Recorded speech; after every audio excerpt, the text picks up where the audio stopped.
कीमत वसूलती है। कोई सपनों की खातिर अपनों से दूर रहता है और कोई अपनों की खातिर सपनों से दूर रहता है। जैसे कि कहते हैं सपने सपने होते हैं, वैसे अपने भी अपने होते हैं। आप दुनिया और देश के किसी भी क्षेत्र में रहे, अपनों की आहट आपको पहचान ही लेती है, अपनों की आवाज आपको पुकार के ये कहती है, भाई तमाम दुनिया को अपनी मुट्ठी में भर लो, सारे जुगनों को इकट्ठा कर लो, एक ना एक दिन तो अपने घर लौट कर ही आना है। पहले आप सोच रहे होंगे ये बहकी बहकी बातें मैं क्यों कर रही हूँ, इसलिए कर रही हूँ क्योंकि हमारा ब्रांड न्यू शो अपनों से दूर अपनों के पास मैं आपके सामने लेकर आ रही हूँ। इस शो में सुप्रसिद्ध शख्सियत जो है हमारे साथ रूबरू होंगी हर एक शो में, जो अपने बारे में तो बता ही देंगी, साथ ही साथ ये भी कहेंगे कि शून्य से सिफर से शिखर तक का सफर इन्होंने कैसे तय किया है। चलिए शो का आगाज हो चुका है, लेकिन आज की शख्सियत कौन है जो हमारे इस पहले प्रोग्राम में शामिल हो जाएंगी, उनके बारे में आपको बता दूं। वो नामवर और नामचीन शख्सियत वो है जो थिएटर, टेलीविजन और फिल्म का जाना माना नाम है। ये है विजय कश्यप साहब। धन्यवाद। कैसे हैं? बहुत धन्यवाद। अच्छा हूँ। कश्यप साहब, मैं चाहती हूँ हमारे जो व्यूअर्स हैं आपके बारे में जरा सा और जान लें। हमने एक खास पैकेज तैयार किया है आपके लिए, पहले वो देख लें। जी। आप नाम साहब क्या हुआ? तुम कौन? मैं धोबी। संगीत नहीं समझता? म्यूजिक आलाप। हम क्लासिकल सिंगर, गुरुजी का बेस्ट चेला। अपने सफल अभिनय से जो हम सबका दिल जीतते आए हैं। मुगल है मियां, स्मगलरों में मुगल कहलात। जो किसी एक ही किरदार में नहीं बंधे, बल्कि हर बार अलग तरह के किरदार निभाकर लोगों का प्यार पाते आए हैं। बात हो रही है भारत के एक जाने माने नाटककार तथा टेलीविजन और फिल्म अभिनेता, लेखक और निर्देशक विजय कश्यप की। मेरे को लगता था नहीं कि पहली रात का रिवाज उन लोग त्योहार के दिन में ही करेंगे। करने दो, तुम तो जा रहे हो ना त्योहार में। विजय कश्यप का जन्म 4 मार्च 1952 को हिमाचल की राजधानी शिमला में एक मध्यम वर्ग परिवार में हुआ। 8 भाई बहनों में विजय कश्यप भले ही छठे नंबर पर थे, पर इनका बचपन बड़ा अद्भुत रहा। हिमाचल के जंगलों में टार्जन की तरह झूले झूलते झूलते 4 साल की उम्र से ही इनका रुझान कला, साहित्य और संगीत की तरफ गया। अब जरा ध्यान से सुनने का। सा सा अरे सा अरे सा मारे डालेगा। सा मार डालेगा। तू गया। सा तू गया। सा संगीत का कौन करता? शिमला में शुरुआती पढ़ाई हुई, कम उम्र में ही कुछ वक्त जॉब भी की, पर जब दिल न लगा तो हालात से बगावत कर दिल्ली रवाना हुए और एक्टिंग से दिल लगाने पहुंचे नेशनल स्कूल ऑफ ड्रामा। वहां साल 1973 से लेकर वर्ष 1976 तक स्टेज क्राफ्ट में डिप्लोमा हासिल किया और साथ ही साथ नेशनल स्कूल ऑफ ड्रामा की रेपर्टरी कंपनी में 5 साल तक यानी साल 1977 से लेकर 1982 तक अभिनेता के तौर पर भी काम करते रहे। इस अवधि में 40 फुल लेंथ नाटकों के साथ साथ कभी अहम तो कभी छोटे मोटे किरदार करने का अनुभव हुआ, तो कभी कभी सहायक की भूमिका निभाने का भी अवसर प्राप्त हुआ।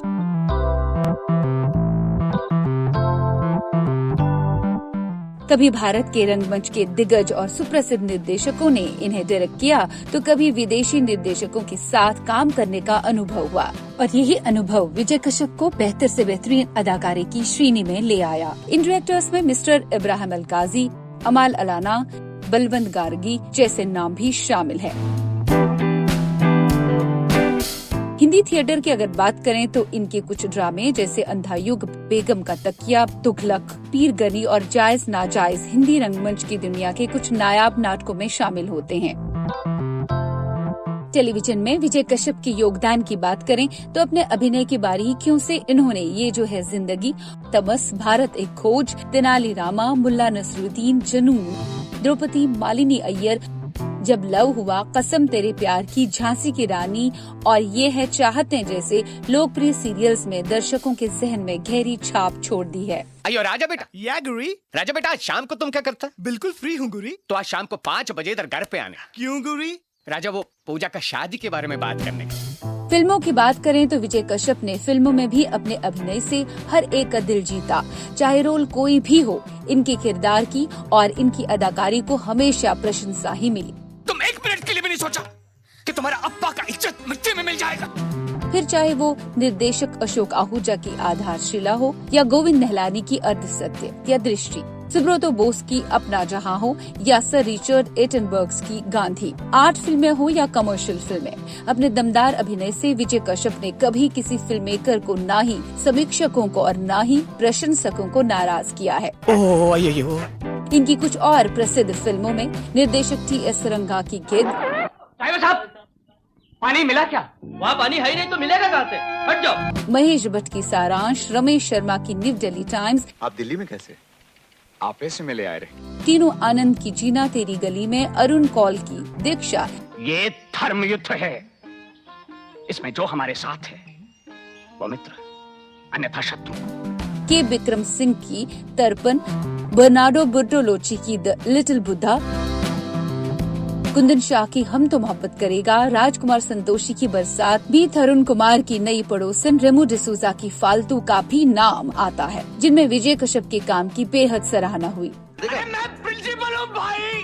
अरे स्टॉप! सिक्योरिटी! अदाकारी के अलावा विजय कश्यप ने बतौर लेखक और निर्देशक भी काम किया, जिनमें 2005 की मशहूर एनिमेटेड सीरीज अकबर और बीरबल भी काबिले जिक्र है। बहुत ध्यान से अपने किरदार चुनने वाले एक्टर विजय कश्यप मुंबई में सालों से अपनी प्रतिभा का लोहा मनवा रहे हैं और अपनों से दूर रहकर अपनों के पास होने का सबूत पेश कर रहे हैं।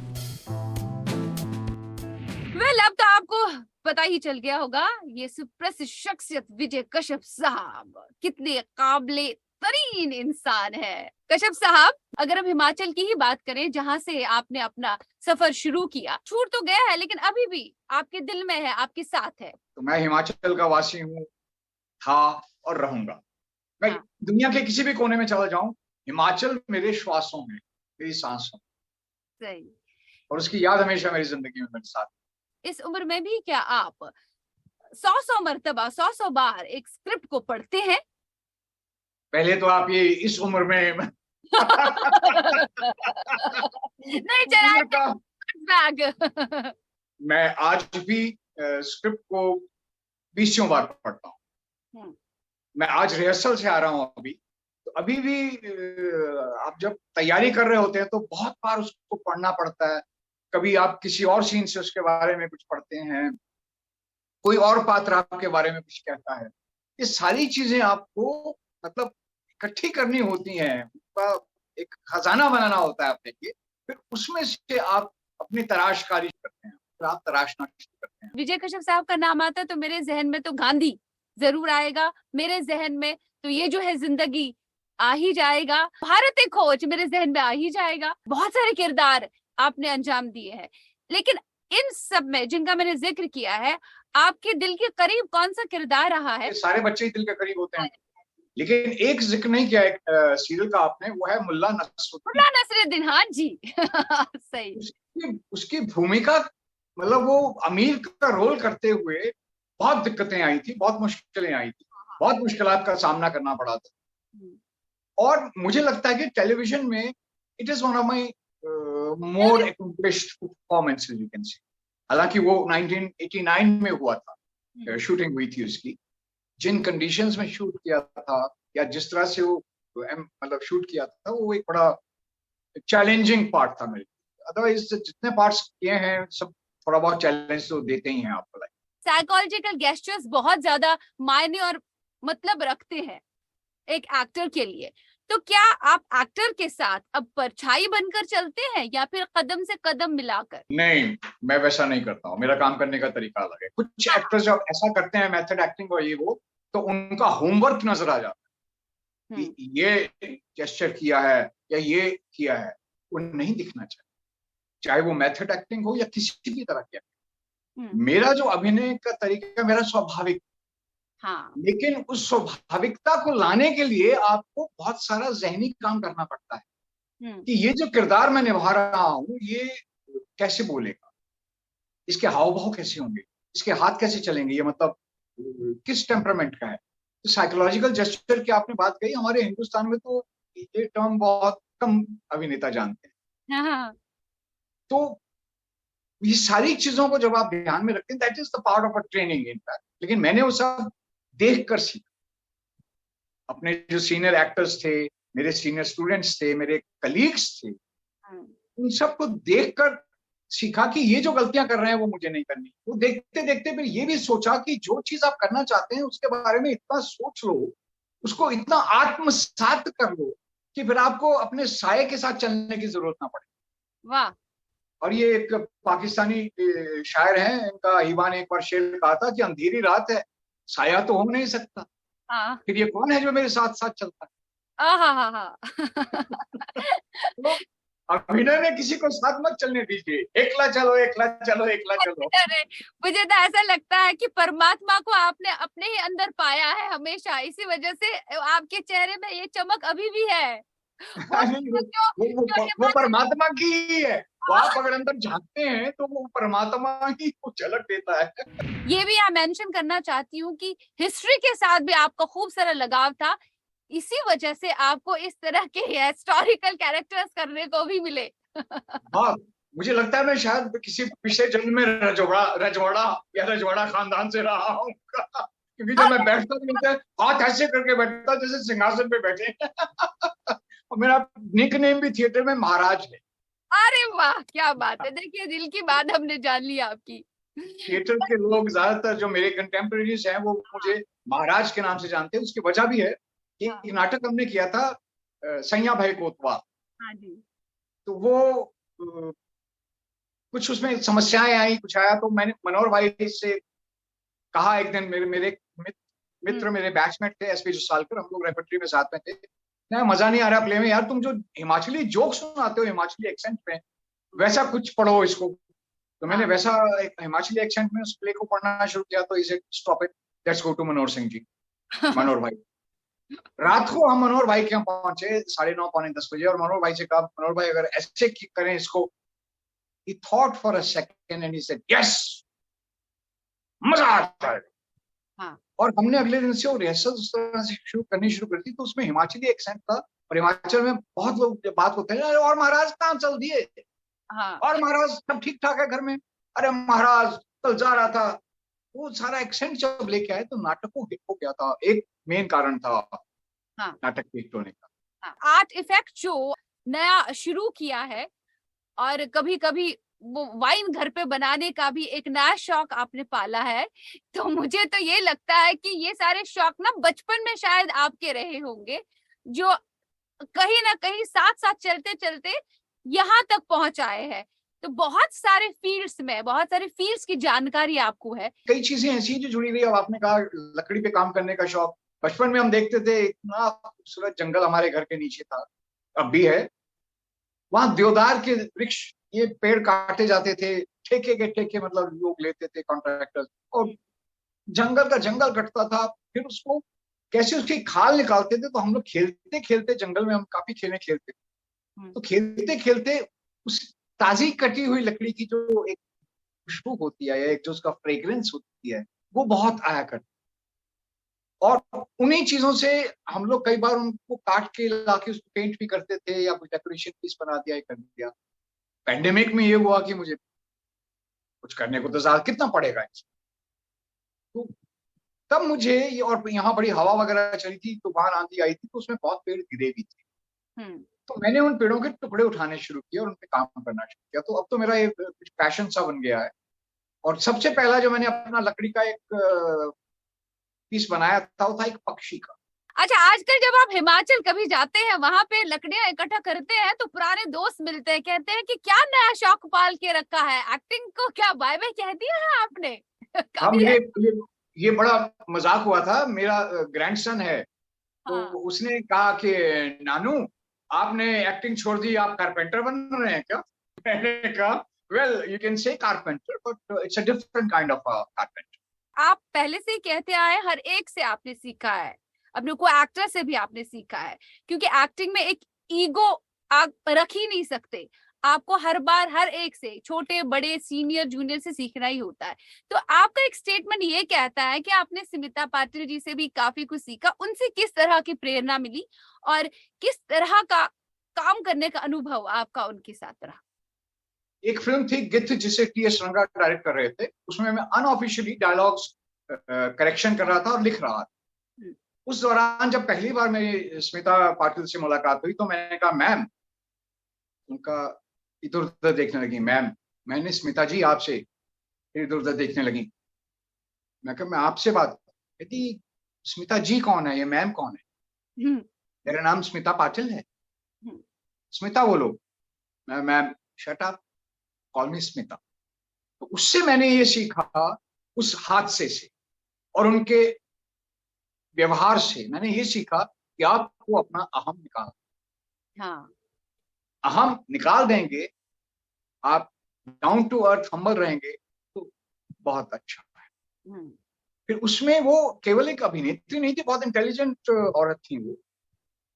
तो मैं जब डायलॉग लिख रहा था एक सीन के, तो पीछे आके बैठ के देख रही थी और फिर मैंने उनको उस सीन सुनाया। मैंने कहा मैम मैंने इसको ऐसा मतलब किया है, लिखा।